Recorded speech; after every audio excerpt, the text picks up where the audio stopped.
rich is not the dangerous part. Being seen getting rich is. Most people assume the goal is to make money and then let everyone know it. Machiavelli understood something colder and far more useful. The moment your wealth becomes visible, it stops being fully yours. It becomes a target, a rumor, a lever other people can pull whenever they need one. This is not a video about how to make money. This is a warning about what happens after you do, and why almost nobody survives that part with their wealth still intact. You already know people who got a little money and could not stop talking about it. The new car parked where everyone can see it. The vacation posted in real time. The offhand mention of a number that nobody asked for. It feels like confidence. It is actually a confession. It tells the room exactly how much you have, exactly how new it is, and exactly how unprotected it still is. Every person who hears it recalculates how they see you, and almost none of those recalculations work in your favor. The weak believe money is meant to be shown. The powerful understand that money shown is money already half spent, because the moment it is seen, it starts paying a second invisible bill. This video is about why the quiet ones keep their money and the loud ones keep losing it, and about the discipline that separates the two for good. The trap of being seen rich starts earlier than people think. It does not begin with the mansion or the watch. It begins with the small disclosures, the casual comments dropped into ordinary conversation because they feel harmless. You mention the deal that closed well. You mention the bonus. You mention that things are going better than expected lately. None of it feels like exposure in the moment. All of it is exposure. Information about money is never neutral once it leaves your mouth. It becomes data in someone else's calculation, and you rarely find out how they use that data until much later when the favor is asked, the price quietly goes up, or a relationship changes shape without explanation. Ask yourself honestly how many people currently know more about your finances than you would ever choose to tell them directly. For most people, the number is uncomfortably high, and almost none of that information was extracted. It was given away for free. Picture two men who each made the same amount of money in the same year. The first cannot help himself. He upgrades visibly, mentions numbers at dinner, lets the new success sit on his face like cologne everyone in the room can smell. The second changes nothing anyone can observe from the outside. His car stays the same. His clothes stay the same. His conversation stays exactly as it was. A year later, the first man is fielding loan requests from cousins he has not spoken to in a decade, fending off a business partner who suddenly wants a bigger cut for the same work, and negotiating from a weaker position because everyone he deals with now assumes he can afford to lose. The second man is still negotiating like a man with nothing to spare because nobody watching him has any reason to believe otherwise. Visibility did not make the first man richer. It made him a fixed target with a known number painted on his back. And the second man's silence was worth more to him that year than any single investment he made. This is the part conventional advice never tells you. Wealth is not just a number sitting in an account. It is a position, and every position that is visible is a position that can be attacked. Machiavelli spent his life studying rulers, and the pattern he kept returning to was brutally simple. A prince who displayed his full strength invited every rival to test it, while a prince who kept his true position obscured was rarely challenged at all, because nobody could calculate the cost of the fight in advance. The same law governs money today. The moment people can see exactly how rich you are, they stop guessing, and once they stop guessing, they start acting. They ask for more, they charge you more, they expect more, they resent you more. None of that resentment needs to be spoken aloud for it to cost you something real. Call it the envy tax, because that is exactly what it is. It is not written into any contract, but you pay it constantly once your wealth becomes visible. It shows up as the friend who gets colder for no announced reason. It shows up as the family member who starts treating every gathering as a fundraising opportunity. It shows up as the vendor who quietly rounds the invoice up because he has decided you will not notice or will not mind if you do. Nobody hands you a bill labeled envy tax. You simply notice years later that you are working harder to keep less, and that the people around you have started treating your success as a resource to be redistributed rather than a result to be respected. The tax is invisible until you calculate what silence would have saved you, and by then you have usually paid it for a decade without ever seeing the invoice. You might be thinking that some visible success is necessary, that opportunity flows toward people who look like they are already winning, and that total invisibility just means being overlooked. The mistake is treating those two things, looking capable and looking rich, as the same performance. They are not. A man can dress well, speak with authority, and carry himself like someone worth doing business with, all without ever disclosing a number, a net worth, or the specific size of a deal. Competence is a signal worth sending. The specific dollar figure behind it is not, and confusing the two is exactly how people talk themselves into oversharing while believing they are simply being professional. There is an old instinct that families with generational wealth carry and families with new money almost never do, and it has nothing to do with taste. Old money hides behind trusts, blind entities, unremarkable houses on unremarkable streets, and a near-total refusal to discuss numbers even among close friends. New money does the opposite instinctively, because new money is still chasing the feeling of arrival, the external proof that the climb actually happened. But the families who keep wealth across generations learned a lesson the newly rich have not yet been forced to learn. Visibility is what erodes a fortune over time, not bad investments. Every generation that displays instead of conceals hands the next generation a smaller, more contested inheritance. Chipped away by lawsuits, entitled relatives, and a wider circle of people who feel owed a piece of something they watched happen in public. The first generation builds. The instinct to stay quiet is what decides whether a second and third generation ever exists at all. There is a reason this instinct toward display is so hard to break, and it is not a personal failing. The entire machine around you is built to reward exposure and punish restraint. Marketing exists to make comfort feel like inadequacy until you buy the thing that announces you have solved it. Social comparison exists to make quiet progress feel invisible unless it is performed for an audience. Even ordinary status games among friends quietly reward whoever appears to be winning fastest, regardless of what is actually happening underneath. None of this is an accident, and none of it has your protection in mind. The system does not profit when you build wealth quietly for 20 years. It profits when you spend loudly for 20 years, and it will dress that spending up as confidence, as reward, as something you have earned the right to display. Machiavelli would tell you plainly that the herd rewards whatever keeps the herd comfortable, and a quiet man compounding in the background makes the herd uncomfortable simply by existing outside its rules. Here is the reframe most people resist, because it feels backward the first time you hear it. Visibility feels like proof that you made it. In reality, visibility is the beginning of a new and much harder game, one where the objective shifts from building wealth to defending it from everyone who now knows it exists.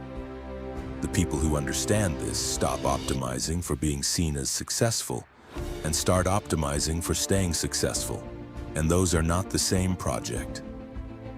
One earns applause at a dinner table for a single night. The other compounds quietly for 20 years while nobody outside the household has any real idea what is actually happening inside it. Which of those two rewards do you think actually changes your life? Only one of them is still paying you back a decade from now. Loud money has a short life, and this is not a moral claim, it is closer to a law of mechanics. Every dollar spent to signal wealth is a dollar that stops working for you and starts working as a message to strangers instead. The car depreciates the moment it leaves the lot, but the message it sends never depreciates. It just keeps inviting requests, comparisons, and resentment for as long as you own it. Quiet money behaves completely differently. Left alone, unannounced, reinvested instead of displayed, it keeps compounding in the dark exactly the way a fire keeps burning whether or not anyone is standing around it. The visible fire draws a crowd who want warmth without wood. The hidden fire simply burns hotter every year because nobody is standing close enough to demand a share of it.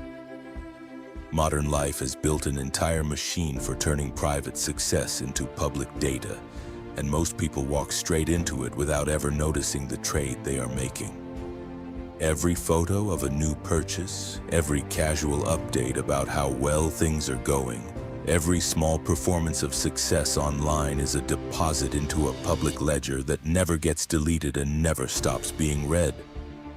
It does not just reach friends, it reaches acquaintances calculating whether to ask for a loan, distant relatives calculating whether to ask for a favor, and strangers calculating whether you are worth targeting at all. The old danger of a loose tongue at a dinner table has been replaced by a permanent, searchable, always open record of exactly how well you are doing, updated in real time by your own hand. Machiavelli never had to plan for an enemy who could study your position for years without ever meeting you in person. You do. Treat every public display of success as a permanent document handed to people whose interests you cannot verify, because that is precisely what it is. Consider the position of a completely unknown player at any table, whether that table is a negotiation, a business deal, or an ordinary social interaction. Nobody at that table can price you correctly, which sounds like a disadvantage until you realize what it actually grants you. It grants you the standing option to walk away from any offer because nobody watching you can tell whether the offer matters to you or not. The known player, the one whose position is common knowledge, has already lost this option before the conversation even starts, because everyone in the room has already decided what he can and cannot afford to refuse. Power at a table is rarely about who has the most. It is about who the room cannot read. The unknown player keeps that leverage in every single interaction for free, simply by saying nothing at all. Think of your financial position the way a serious chess player thinks of the board before the opening moves are finished. A beginner announces his strategy without realizing it, moving pieces eagerly, reacting visibly to every exchange, letting his face and his posture broadcast exactly how the game is going for him. A serious player gives away nothing. His expression does not change on a good move or a bad one. His opponent is left to calculate blind, forced to guess at a position that is never fully revealed until the moment it no longer matters. Wealth works the same way across an entire lifetime, not just across one game. The player who reveals his position early, whether through a comment at dinner or a purchase everyone can see, has handed his opponents information they did not have to earn. The player who reveals nothing forces every single person around him to play a guessing game they can never win. And a game nobody can win is a game nobody bothers finishing. This is why confusing the herd is not paranoia. It is basic self-defense. Most people believe that being fully known, fully transparent, fully understood by everyone around them is a form of safety. Machiavelli would ask a far more dangerous question in return. Safety for whom? Full transparency about your position is safety for the people extracting from you because it removes their guesswork entirely. It tells the borrower exactly how much you can lend without noticing. It tells the negotiator exactly how far you can be pushed before you walk away. It tells the rival exactly how much force is required to bring you down. Every piece of information you release about your wealth is a piece of ammunition you have handed to someone whose interests are not aligned with yours. Whether or not they have ever thought of themselves as an adversary in the first place. But there is something even more dangerous than the envy tax.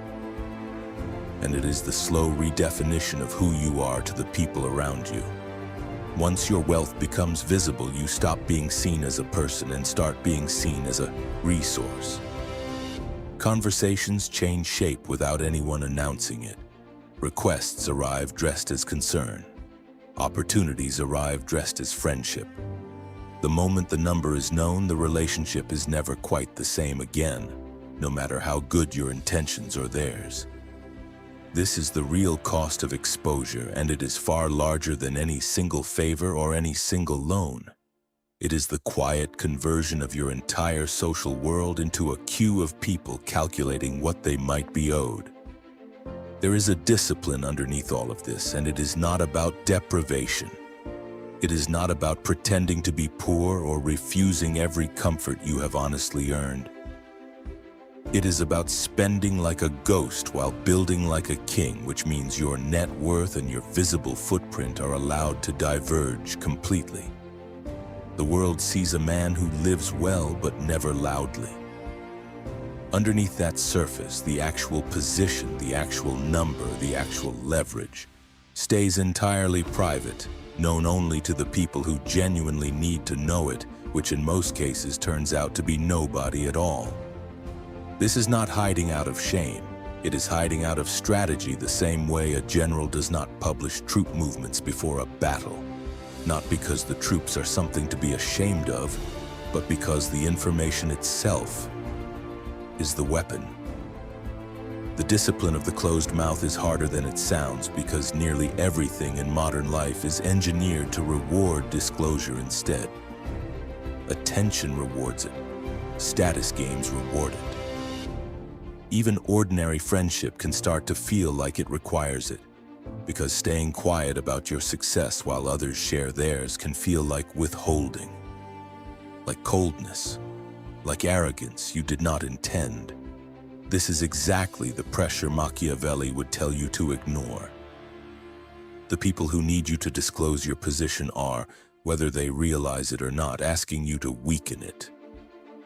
Real discretion means you can sit through a room full of humble bragging and small confessions and let every one of them pass without adding yours to the pile.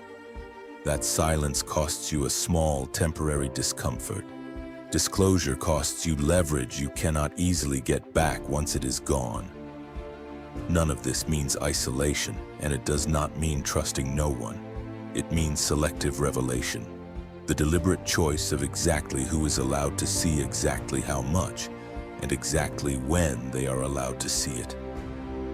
A spouse may need the full picture. A trusted partner in one specific deal may need a partial one. A cousin at a holiday dinner needs none of it at all, and giving him any of it does not build closeness. It builds a new and permanent expectation you will spend years quietly managing. The discipline is not about suspicion toward everyone in your life. It is about refusing to hand out information as a reflex the way most people do, simply because someone asked or because staying quiet felt momentarily awkward at the table. There is also a colder, more literal danger to being visibly rich, and it has nothing to do with feelings. Predators, in every sense of that word, do not select targets at random. They select targets whose position is known, because known targets can be evaluated in advance. The lawsuit is more likely to be filed against the name that is publicly associated with success because a lawyer working on contingency chooses targets the same way a fisherman chooses water. By where the fish are visibly swimming. The opportunist proposing a bad deal chooses the mark who has already announced he can afford to lose. The distant acquaintance who reappears after years of silence chooses the moment he read about your success, not a moment before. None of these people think of themselves as predators. Most of them believe they are simply asking, simply suing, simply reconnecting. but the math underneath their behavior is identical in every case. Visibility selects you as a target before a single request is ever made, and by the time the request arrives, the selection has already happened. Think of discretion as a form of insurance nobody sells you and nobody teaches you to buy. Ordinary insurance protects against a single sudden loss. This kind protects against something slower and far more common, the gradual erosion of a position by 100 small requests, 100 small resentments, 100 small recalculations made by people around you once they know exactly what you have. You cannot purchase this protection with money. You purchase it only with restraint, paid in advance every time you choose not to say the thing that would have felt good to say out loud.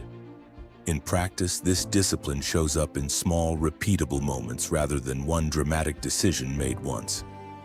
It shows up when someone asks directly how a deal went, and the honest but incomplete answer is simply that it went well, offered without a single number attached. It shows up when a relative fishes for details about a new venture, and the answer stays warm, brief, and closed, without ever inviting a follow-up question. It shows up when the temptation arrives to correct someone who has underestimated you, and the discipline is choosing to let the underestimation stand. Because being underestimated by the wrong person is not an insult, it is cover. None of this requires lying to anyone. It requires the much harder skill of answering honestly while revealing nothing, the same skill a diplomat uses in a hostile room, and the same skill that separates people who stay rich from people who simply pass through richness on their way back down.